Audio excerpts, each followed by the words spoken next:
आताची सर्वात मोठी बातमी, शहादा येथील हॉटेल नंदनवन शेजारी ट्रकचा भीषण अपघात। या भीषण अपघातात एका व्यक्तीला गंभीर इजा झाली असून त्याचे दोन्ही पाय ट्रक खाली आल्याने पायास गंभीर दुखापत झाल्याचे कळत आहे। याबाबत सविस्तर वृत्त असे, तळोद्याकडून शहादाकडे येणारा टँकर क्रमांक GJ 12 BT 6973 याने हॉटेल नंदनवन शेजारी उभ्या असलेल्या MA 40 BG 1454 या उभ्या असलेल्या टाटा कंपनीच्या वाहनास धडक दिल्याने त्या समोरील MP 09 JF 6858 ही मोटरसायकल या वाहनाच्या धक्क्याने दाबली गेली। या ठिकाणी काम करत असलेल्या कामगाराला दोन्ही पायाला गंभीर दुखापत झाल्यामुळे त्यास दवाखान्यात हलवण्यात आले असून त्याच्यावर उपचार सुरू आहेत।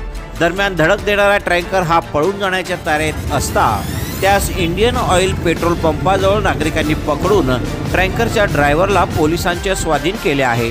घटनास्थळी कुठलीही जीवितहानी झाली नसून शहादा पोलीस स्टेशनचे कर्मचारी घटनास्थळी तत्परतेने पोहोचल्यामुळे परिस्थितीवर नियंत्रण मिळवण्यात त्यांना यश आले आहे।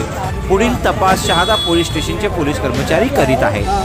IND TV news bureau, Shahada.